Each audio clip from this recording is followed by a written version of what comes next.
देखिए विकास दुबे का एनकाउंटर हुआ।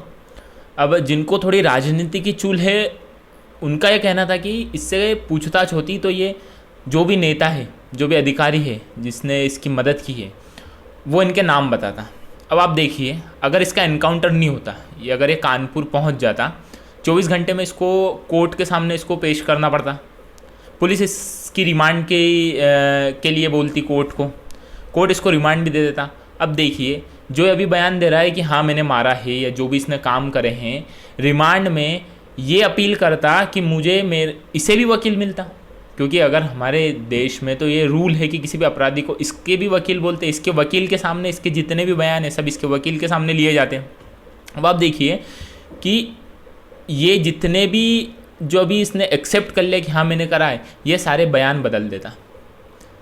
आप देखिए, ये पूरा जो भी घटनाक्रम हुआ ये सबसे अपने आप को, इसके जो भी साथी मारे गए हैं, या तो उन पर कर देता, या जो नहीं पकड़ा है या उन पर कर देता। पर ये अपने आप को कभी एक्सेप्ट ही नहीं करता कि हाँ भाई मैंने मारा है। ठीक है, फिर अगर आपको लगता है कि नहीं हमारी पुलिस बहुत एक्सपर्ट है और पुलिस इसको सज़ा दिलवा देती, चार्जशीट फाइल करके कोर्ट इसको सज़ा दे देता। माना इसको कोर्ट ने फांसी की सज़ा दे दी, है ना, जिला कोर्ट ने इसको फांसी की सज़ा दी, ये उसके खिलाफ अपील करता हाई कोर्ट में। 2-4 साल हाई कोर्ट में लगते हैं इसकी फांसी की सज़ा में।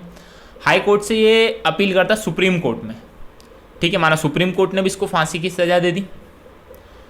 सुप्रीम कोर्ट में 1 अपील करता, 2 करता, 3 अपील करता, तीनों अपील में माना इसको फांसी की सज़ा हो गई। सुप्रीम कोर्ट के बाद ये अपील करता राष्ट्रपति के पास, 1 पिटिशन डालता, 2 डालता, 3 मर्सी पिटिशन डालता, है ना। इस पूरी प्रोसेस में कम से कम 2, 4, 5, 7, 10 साल तो ये सिर्फ फांसी से बचने के लिए या इसकी सज़ा को ऊपर लेवल पे पहुंचाने के लिए, सिर्फ कि कहीं से इसकी सज़ा माफ़ हो जाए, उसमें सिर्फ ये टाइम निकाल देता। और हम जिन 8 पुलिस वालों की शहीद का बदला लेने का बोल रहे हैं ना, हम कम से कम 8-10 साल तो हम इसे कुछ इसका बाल विवाह का नहीं कर सकते थे, और हो सकता हो तो इससे जमानत भी मिल सकती थी, है ना। तो जिनको लग रहा है ना कि इसका एनकाउंटर क्यों किया, या इसको एनकाउंटर नहीं करना था, इसको कोर्ट के जुडिशरी हमारी सज़ा देती इसको, या न्यायपालिका हमारी इसको सज़ा देती।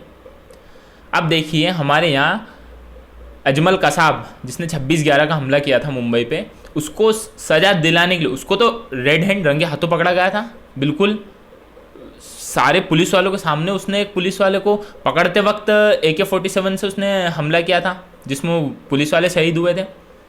सोचिए, उसको सज़ा दिलवाने के लिए हमको हमारी न्यायपालिका में 4 साल लग गए। 2008 में वो पकड़ा गया था, 2012 में उसको फांसी होती है। एक आतंकवादी को जिसने करीब 170 लोगों को मारा था और 300 से ज़्यादा लोग जिसमें ज़ख्मी हुए थे, पुलिस वाले जिसमें मरे थे, उस आतंकवादी को सिर्फ सज़ा देने के लिए हमें 4 साल लग गए। एक और ऐसा आतंकवादी हुआ है, याकूब मेमन, उसको 1994 में वो पकड़ा गया था, 2015 में जाके उसको सज़ा होती है, फांसी की सज़ा होती है। सोचिए, 20 साल हमें एक आतंकवादी को, जिसने सरेआम लोगों को कत्लेआम किया, उसको हमें सज़ा दिलाने, हमें न्यायपालिका ने उसको 20 साल लगा दिए उसको सज़ा दिलाने में। तो आपको क्या लगता है, विकास दुबे को सज़ा मिल जाती, या विकास दुबे को डायरेक्ट 2 दिन में फांसी हो जाती?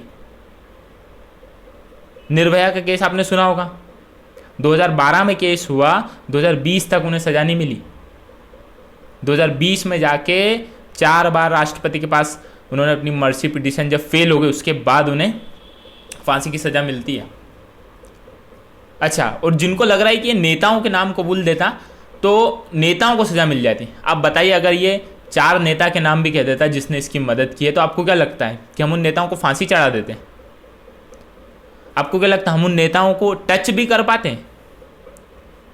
आप देखिए, करंट अभी लोकसभा में जो सांसद है, मेंबर ऑफ पार्लियामेंट है, 50% से ज़्यादा ऐसे मेंबर ऑफ पार्लियामेंट है जिनके खिलाफ मुकदमे दर्ज है, क्रिमिनल केसेस जिनके ऊपर दर्ज है।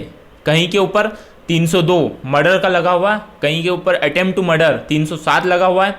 बहुत सारे महिलाओं के खिलाफ किसी पे मुकदमे दर्ज है, किसी पे किडनैपिंग के हैं, किसी के ऊपर फिरौती के, किसी के ऊपर धमकाने के क्रिमिनल केसेस लगे हुए हैं। 50 से ज़्यादा मेंबर ऑफ पार्लियामेंट जो हमारी सांसद में बैठे हुए हैं, हम उन्हें 100 रुपये का जुर्माना तक हमारी न्यायपालिका आज तक उन पर नहीं लगा पाई है, और वो सरकार से अपने मेंबर ऑफ पार्लियामेंट के लिए सरकार उन्हें सारी सुविधाएं देती है। और ये जो दूसरी जो राजनीतिक पार्टियां हैं, क्योंकि मध्य प्रदेश में और यूपी में दोनों जगह बीजेपी की गवर्नमेंट है, आप देखिए जो ये दूसरी जो राजनीतिक पार्टियां हैं, ये जो कह रही है कि इनको अगर नाम उजागर होते हैं, विकास दुबे का नाम बताता तो इनकी सरकार पलट जाती। आप देखिए विकास दुबे सिर्फ 2017 के बाद तो विकास दुबे नहीं बना, योगी जी की गवर्नमेंट आने के बाद तो विकास दुबे नहीं बना। 2001 में वो मर्डर कर चुका था, 60 केस उस पर रजिस्टर्ड थे, जिसमें से 5 केस के आसपास जिस पर मर्डर के थे। सोचिए हम उन 5 केस में उसे 2 साल की सज़ा तक नहीं दिला पाए, और आपको लगता है कि हम उसे फांसी की सज़ा दे देते हैं, है ना। तो जिन्हें लग रहा है ना कि सिर्फ कुछ नेताओं का अगर वो नाम बता देता तो थोड़ी राजनीति हो जाती, थोड़ी मीडियाओं को कंटेंट मिल जाता, थोड़ी दूसरी यूपी में इलेक्शन आने वाले हैं, थोड़ी योगी जी के खिलाफ, थोड़ी हिंदुओं के खिलाफ राजनीति कर लेते हैं, थोड़ा माहौल ऐसा बन जाता है। तो आपको जानकर ये वो होगा कि केरला से एक सांसद है हमारी लोकसभा में, उसके ऊपर 204 मुकदमे दर्ज हैं, 204 मुकदमे हैं क्रिमिनल केसेस के अंदर, और वो लोकसभा में चुन के आया है केरला से। ऐसे बहुत सारे ऐसे नेता हैं जिनके ऊपर संगीन अपराध के मुकदमे दर्ज हैं, पर हम उनका कुछ भी नहीं कर सकते।